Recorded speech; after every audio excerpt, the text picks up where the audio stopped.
Hello everyone, welcome to my channel. मेरा नाम है शिवी और आज हम चैप्टर 3 स्टार्ट करने वाले हैं क्लास 8 एनसीईआरटी साइंस का। ठीक है, ये साइंस का चैप्टर नंबर 3 है जिसमें हम फाइबर्स और प्लास्टिक्स के बारे में पढ़ेंगे। क्या होते हैं सिंथेटिक फाइबर्स, क्या होते हैं प्लास्टिक्स, इसके बारे में हम देखेंगे। इसके पहले वाली क्लासेस में हम लोगों ने फाइबर के बारे में पढ़ा है कि नेचुरल फाइबर क्या होते हैं और सिंथेटिक फाइबर क्या होते हैं। जो नेचुरल चीज़ों से फाइबर बनते हैं उसको हम नेचुरल फाइबर बोलते हैं और जो हम मैनमेड फाइबर्स होते हैं उनको हम सिंथेटिक फाइबर्स बोलते हैं। जैसे कि कॉटन हो गया, जूट हो गया, ये सारे नेचुरल फाइबर्स होते हैं। और सिंथेटिक फाइबर जो नायलॉन हो गया, आर्टिफिशियल सिल्क हो गया, ये सारे जो होते हैं वो क्या होते हैं, सिंथेटिक फाइबर्स होते हैं। ठीक है, जो क्लोथ्स हम पहनते हैं वो फैब्रिक के बने होते हैं और फैब्रिक जो होता है वो फाइबर का बना होता है और फाइबर जो होता है वो नेचुरल और आर्टिफिशियल दोनों ही सोर्सेज से मिल सकता है। ठीक है, कुछ नेचुरल फाइबर का आप नाम बताइए, जैसे कि कॉटन हुआ, जूट हुआ, ये सारे नेचुरल फाइबर्स हैं।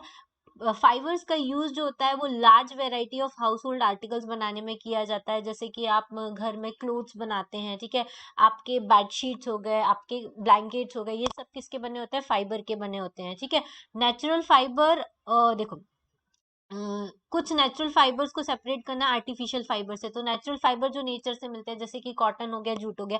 आर्टिफिशियल जो हम फैक्ट्रीज में बनाएंगे उनको हम क्या बोलेंगे, आर्टिफिशियल फाइबर्स बोलेंगे। ठीक है, या फिर सिंथेटिक या मैनमेड फाइबर्स बोलेंगे, जिनको क्या बनाते हैं, देखो, सिंथेटिक फाइबर्स जो होते हैं जो ह्यूमन बीइंग्स उनको बनाते हैं उनको हम सिंथेटिक फाइबर्स बोलते हैं। क्लियर? ओके, इसके बाद हमारा नेक्स्ट है, what are the synthetic fibres. Synthetic fibres क्या होते हैं, देखो, what are synthetic fibre. Synthetic fibre जो होते हैं, जैसे हम कोई नेकलेस बनाते हैं, कोई जो वीड्स को कनेक्ट करके नेकलेस बनाते हैं, ऐसे ही पिन्स को कलेक्ट करके हम लॉन्ग चेन बना सकते हैं, वैसे ही सिंथेटिक फाइबर होता है।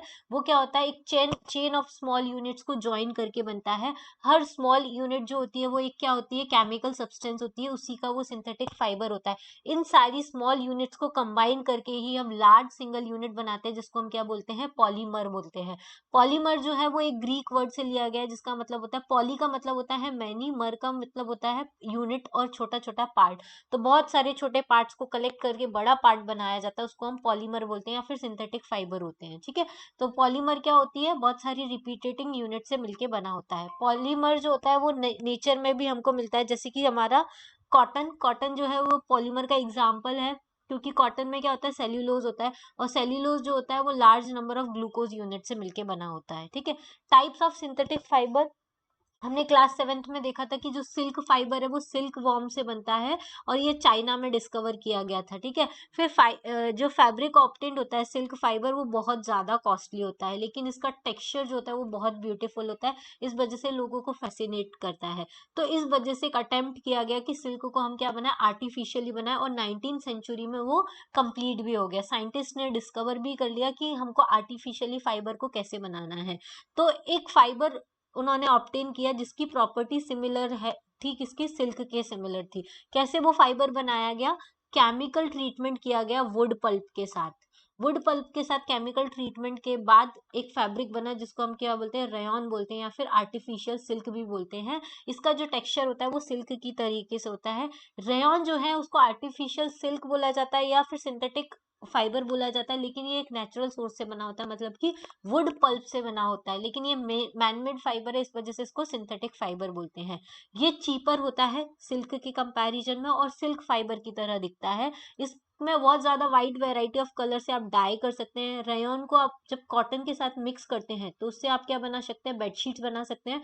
और जब रेयॉन को आप वूल के साथ मिक्स करेंगे तो आप क्या बना सकते हैं, कारपेट बना सकते हैं। मतलब रेयॉन प्लस कॉटन जो है वो बेडशीट बनाता है और रेयॉन प्लस वूल जो है वो क्या बनाता है, आपके कारपेट्स बनाने के यूज में आता है। क्लियर?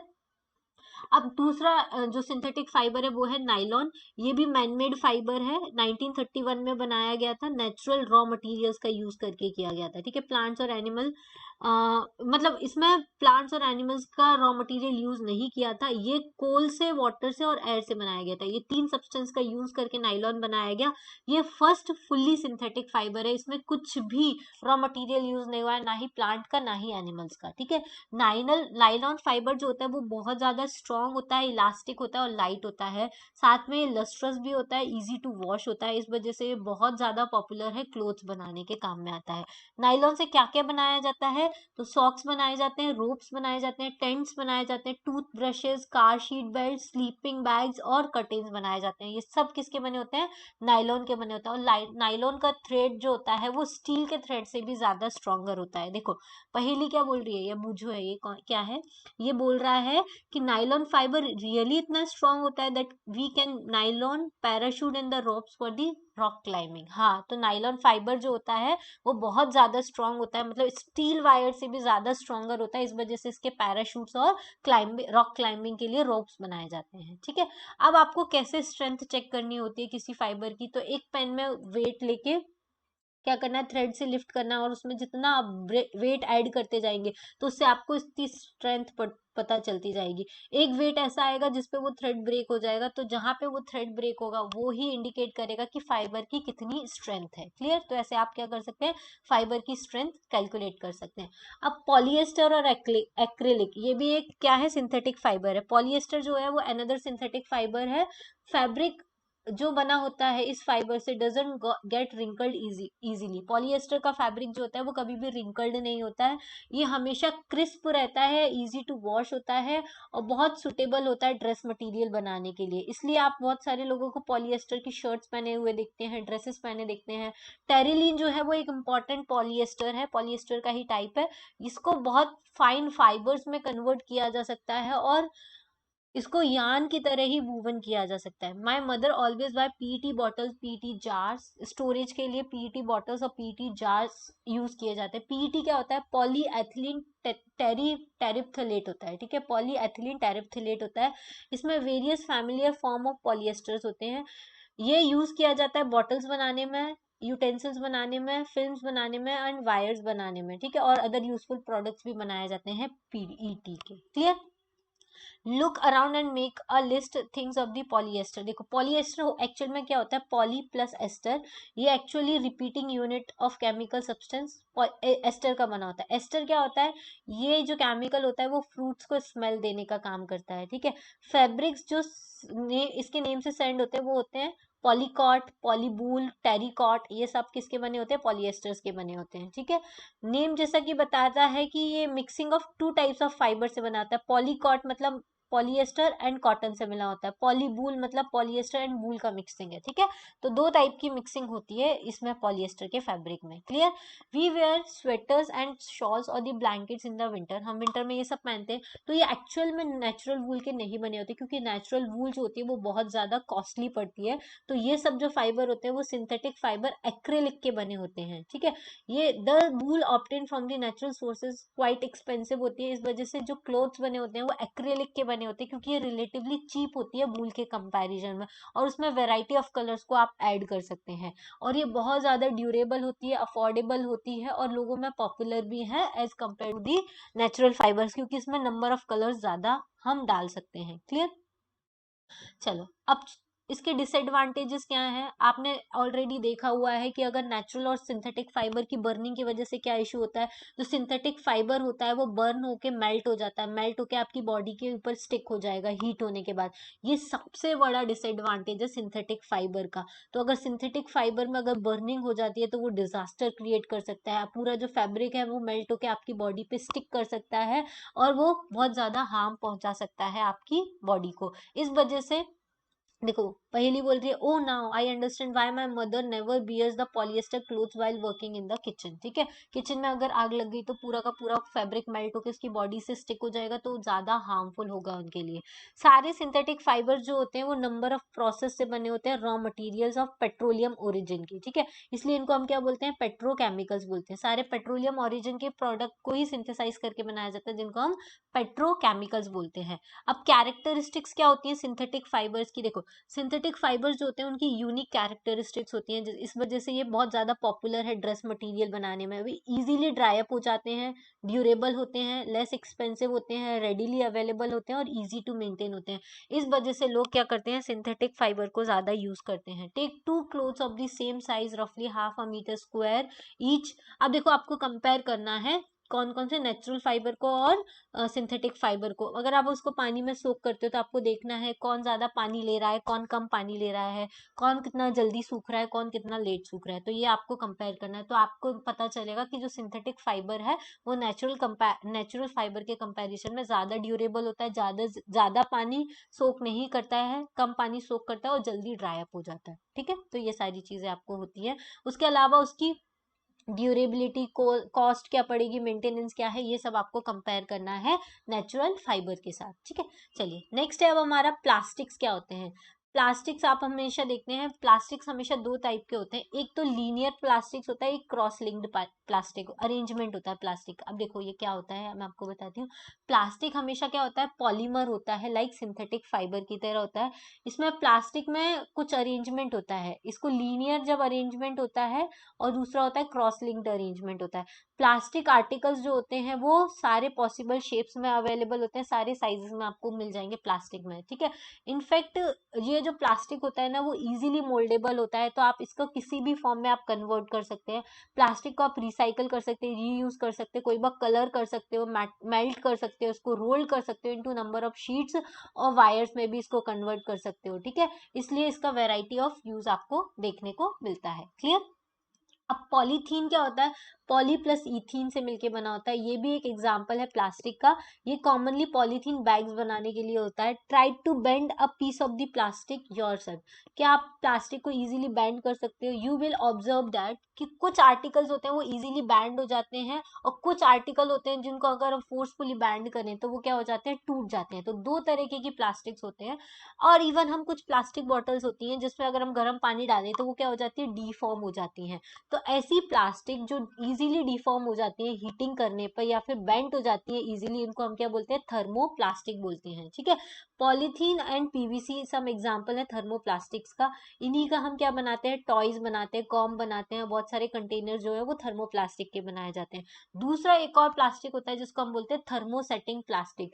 ये प्लास्टिक जो होते हैं एक बार जिसको जिस शेप में मोल्ड कर दिया वो हीटिंग करने के बाद भी सॉफ्टन नहीं होता, इसको हम क्या बोलते हैं, थर्मोसेटिंग प्लास्टिक बोलते हैं। इसके एग्जांपल क्या है, बैकेलाइट और मेलेमाइन। ठीक है, बैकेलाइट जो होता है वो पुअर कंडक्टर होता है हीट और इलेक्ट्रिसिटी का, इस वजह से इसको इलेक्ट्रिकल स्विचेस में यूज किया जाता है, यूटेंसिल्स के मतलब जो कुकर वगैरह होते हैं उनके हैंडल में यूज किया जाता है। दूसरा होता है मेलेमाइन। मेलेमाइन भी होता है, बहुत वर्सेटाइल मटेरियल होता है, ये फायर को भी रेजिस्ट कर सकता है, इसलिए इसको it can tolerate heat better than the other plastic. इसको फ्लोर टाइल्स बनाने में यूज किया जाता है, किचन वेयर में आपको देखना किचन सेट्स देखने को मिलते हैं, फैब्रिक बनाने में जो फायर से रेजिस्ट कर सके वो फाइबर बनाने में, फैब्रिक्स बनाने में मेलामाइन का यूज किया जाता है। ठीक है, तो दो टाइप के प्लास्टिक होते हैं, एक थर्मोसेटिंग प्लास्टिक और एक थर्मोप्लास्टिक। ठीक है, अब plastic as a material of choice. अब प्लास्टिक को हम कैसे यूज कर सकते हैं, फूड स्टोरेज के लिए हम यूज करते हैं, वाटर के स्टोरेज के लिए, milk, pickles, dry fruit. Plastic containers जो होते हैं वो बहुत कन्वीनियंट होते हैं, इनका वेट भी कम होता है, प्राइस भी कम होता है, स्ट्रेंथ भी अच्छी होती है, हैंडलिंग ईजी होता है। प्लास्टिक जो होता है वो कार्स में, एयरक्राफ्ट, स्पेसक्राफ्ट, इन सब में भी यूज किया जाता है। फिर this list is endless if we start counting, मतलब प्लास्टिक का सब कुछ बनाया जा सकता है, इवन स्लीपर्स भी, फर्नीचर भी, डेकोरेशन पीसेस, ये सब कुछ भी हम प्लास्टिक का बनाए जाते हैं। प्लास्टिक कैसी होती है, नॉन रिएक्टिव होती है। जैसे मेटल्स होते हैं ना, आयरन जो होता है वो इजीली रस्ट हो जाता है अगर हम उसको बाहर मॉइस्चर में छोड़ दें। प्लास्टिक कभी भी रस्ट नहीं होती, उसका उसके ऊपर वाटर और एयर का कोई इफेक्ट नहीं होता, वो कभी भी कोरोड नहीं होती है। ठीक है, इसलिए why they are used to store various kinds of material including many chemicals, इस वजह से हम प्लास्टिक का यूज किसी भी मटेरियल को स्टोर करने के लिए कर लेते हैं। अब प्लास्टिक कैसी होती है, लाइट होती है, स्ट्रांग होती है और ड्यूरेबल होती है। ठीक है, टॉक टू योर पेरेंट्स। देखो पहले जो अभी हम जो बास्केट यूज करते हैं घर में वो प्लास्टिक की बनी होती है, तो वो लाइट होती है, स्ट्रांग होती है और ज्यादा टाइम तक चलती है और हर शेप और साइज में अवेलेबल होती है, अलग अलग पर्पस के लिए, और चीपर होती है मेटल्स के कंपैरिजन में। ठीक है, और इंडस्ट्री और हाउस होल्ड आर्टिकल्स में इजीली हम यूज कर सकते हैं। लेकिन जब पुराने टाइम पे जो लोग मेटल यूज करते थे, मेटल की बनी हुई प्लास्टिक, वो बकेट्स यूज करते थे तो वो बहुत ज्यादा कॉस्टली पड़ती है, ठीक है। अब प्लास्टिक का एक और एडवांटेज है कि ये पुअर कंडक्टर होते हैं हीट और इलेक्ट्रिसिटी के, इस वजह से इलेक्ट्रिक वायर्स जो होती है उनकी कवरिंग जो होती है वो प्लास्टिक की जाती है। स्क्रू ड्राइवर्स होते हैं वो भी प्लास्टिक के बने होते हैं, क्लियर। अब प्लास्टिक का और भी बहुत ज्यादा यूज होता है हेल्थ केयर इंडस्ट्रीज में भी प्लास्टिक का बहुत यूज होता है। टैबलेट्स की पैकेजिंग करने के लिए, थ्रेड्स के लिए, स्टिचिंग बाउंड्स के थ्रेड बनाने के लिए, सिरिंज बनाने के लिए, डॉक्टर के ग्लव्स बनाने के लिए, फिर कुकवेयर में भी माइक्रोवेव ओवन्स के लिए, ठीक है। फिर cook the food but does not affect the plastic vessels, तो आपने देखा होगा बहुत सारे जो माइक्रोवेव के कुकवेयर्स आते हैं वो इसी के आते हैं, ठीक है। फिर आता है एक हमारा टेफलॉन। टेफलॉन की जो होती है वो कोटिंग की जाती है, ये नॉन स्टिक होता है, इस पे ऑयल और वाटर दोनों ही स्टिक नहीं होता है, इस वजह से टेफलॉन की कोटिंग करके नॉन स्टिक कुकवेयर्स बनाए जाते हैं, क्लियर। अब प्लास्टिक का लेकिन अच्छा फायर प्रूफ प्लास्टिक भी होती है, कुछ सिंथेटिक फाइबर्स होते हैं जो इजीली फाइबर उसको कैच कर लेते हैं। It is interesting to know that the uniforms of the fireman have coating of melamine plastic to make them flame resistant, क्योंकि हमने अभी पढ़ा था कि जो मेलामाइन होता है ना वो बहुत का मतलब वो फायर रेजिस्टेंट होता है, तो जो फायर से बचने के लिए भी मेलामाइन प्लास्टिक का यूज कर सकते हैं, ठीक है। अब प्लास्टिक एंड दी एनवायरमेंट, देखो प्लास्टिक जो होता है वो एनवायरमेंट के लिए बहुत ज्यादा हार्मफुल होता है, क्योंकि हम हर चीज जो होती है वो प्लास्टिक में रैप करके लाते हैं और बाद में ये प्लास्टिक कहाँ जाती है, गार्बेज में जाती है और फिर वो डंप यार्ड में जाके इकट्ठा हो जाती है, ठीक है। अब दो तरीके के मटेरियल होते हैं हमेशा, एक होता है बायोडिग्रेडेबल और दूसरा होता है नॉन बायोडिग्रेडेबल। बायोडिग्रेडेबल मटेरियल मतलब जो नेचुरल प्रोसेस से डिकम्पोज हो जाता है, खत्म हो जाता है, उसको हम बायोडिग्रेडेबल बोलते हैं। और ऐसा मटेरियल जो इजीली डिकम्पोज नहीं होता है नेचुरल प्रोसेस से, उसको हम क्या बोलते हैं, नॉन बायोडिग्रेडेबल बोलते हैं, ठीक है। जैसे कि पील्स ऑफ वेजिटेबल्स और फ्रूट्स 102 वीक में बायोडिग्रेडेबल डिग्रेड हो जाते हैं। Paper, cotton clothes, would, woollen cloth, ये सब बायोडिग्रेडेबल है, लेकिन टिन, एल्यूमिनियम, मेटल के सब प्लास्टिक बैग ये नॉन बायोडिग्रेडेबल है, 500 से 1000 साल तक इनको लग जाते हैं डिग्रेड होने में, ठीक है। कुछ प्लास्टिक्स जो होती हैं वो सेवरल ईयर्स तक डिकम्पोज नहीं होती हैं, बिल्कुल भी एनवायरमेंट फ्रेंडली नहीं होती हैं, एनवायरमेंट में पोल्यूशन करती है, और अगर इनको बर्निंग प्रोसेस से ले जाते हैं सिंथेटिक मटेरियल को तो ये और भी ज़्यादा डेंजरस होती है, कभी भी कंप्लीटली बर्न नहीं होती है और पॉइजनस फ्यूम्स एटमॉस्फेयर में रिलीज करती है, जिसकी वजह से क्या हो सकता है, एयर पोल्यूशन होता है। अब गार्बेज में अगर हम पॉलीथीन को डंप कर देते हैं तो बहुत सारे एनिमल्स होते हैं वो गार्बेज के साथ क्या करते हैं, पॉलीथीन ले लेते हैं, मतलब खा लेते हैं, उसके वजह से क्या होता है, उनका रेस्पिरेटरी सिस्टम जो होता है वो चोक हो जाता है, या जो स्टमक होती है उसकी लाइनिंग पे कवर कर लेती है, तो इसके वजह से उनकी बाद में क्या हो जाती है, डेथ हो जाती है। तो हम लोगों को केयरलेसली हम जो करते हैं ये पॉलीथीन का यूज, ये हमको नहीं करना चाहिए। चिप्स के, बिस्किट्स के, जो भी ईटेबल सब्सटेंस होते हैं उनको रोड पर फेंक देते हैं, पिकनिक प्लेसेस पे फेंक देते हैं, ठीक है। तो हमको अपने एनवायरनमेंट को क्या करना है, क्लीन रखना है और फ्री ऑफ प्लास्टिक करना है। तो किसे बचाया जा सकता है, ज्यादा से ज्यादा अवॉइड करना है आपको प्लास्टिक के यूज को जितना पॉसिबल हो, और आपको ऐसे बैग्स यूज करने हैं कॉटन और जूट के, जब भी आप शॉपिंग के लिए जा रहे हो। तो बायोडिग्रेडेबल और नॉन बायोडिग्रेडेबल दोनों ही वेस्ट को आपको क्या करना है, सेपरेटली कलेक्ट करना है और उनको डिस्पोज भी आपको सेपरेटली करना है, ठीक है। और ज्यादा से ज्यादा रिड्यूस करना है प्लास्टिक मटेरियल का यूज करना। अब रिसाइकलिंग करना है, जो थर्मोप्लास्टिक्स होती है ना वो इजीली रिसाइकल हो सकती है, तो उसको रिसाइकलिंग करना है ज्यादा से ज्यादा, बट इसके limit it's uses specially for the storage of the food. आपको कम से कम प्लास्टिक को यूज करना है, स्पेशली स्टोरेज, जो फूड का स्टोरेज है वो तो आपको प्लास्टिक में कम ही करना है, ठीक है। उसके अलावा 5R प्रिंसिपल होता है प्लास्टिक के रीयूज के लिए। पहले तो आपको रिड्यूस करना है इसका यूज, फिर ज्यादा से ज्यादा आपको रीयूज करना है, फिर रीयूज नहीं कर सकते तो रिसाइकल कर देना है, फिर रिकवर करना है और फिर रिफ्यूज कर देना है, ठीक है। तो ये 5R प्रिंसिपल होता है प्लास्टिक से बचने के लिए। अब फाइबर बाइज हम क्या करते हैं, प्लास्टिक बैग्स को क्या करते हैं, कभी भी हमको वाटर बॉडीज में नहीं फेंकना चाहिए। हमेशा आप मार्केट में जा रहे हो शॉपिंग के लिए तो अपने साथ कॉटन बैग कैरी करके ले जाइए, उससे क्या होगा, आपको फिर उसकी जरूरत नहीं पड़ेगी प्लास्टिक बैग्स की। और ज्यादा से ज्यादा मिनिमाइज करना है आपको प्लास्टिक के यूज को। स्टील, जैसे कि आप अगर कहीं जाते हैं लंच बॉक्स लेकर तो आप स्टील के लंच बॉक्सेस लेके जाइए instead of the plastic one. तो ये हो गया हमारा chapter number 3 class 8 NCERT science का। इसके अलावा चैप्टर 2 और चैप्टर 1 की समरी भी अपलोड कर दी है, उसके साथ एक्सरसाइज भी मैंने अपलोड की है, अगर आपको वो भी देखनी है तो आप वो भी जाकर देख सकते हैं, ठीक है। आज के लिए इतना ही। ये जो चैप्टर अगर आप पढ़ेंगे तो आपके नॉर्मल जो क्लास 8 का बच्चा अगर इस वीडियो को देख रहा है तो उसके लिए बेनिफिशियल है, और जो बच्चे एमपीपीएससी की तैयारी कर रहे हैं उनके लिए भी बहुत ज्यादा बेनिफिशियल होगा। ठीक है। तो इसी से रिलेटेड, इसी समरी से रिलेटेड बहुत सारे क्वेश्चंस आपको एग्जाम में देखने को मिलेंगे। क्लियर? चलिए आज के लिए इतना ही। Thank you, thanks for watching and have a nice day and good luck for your exam.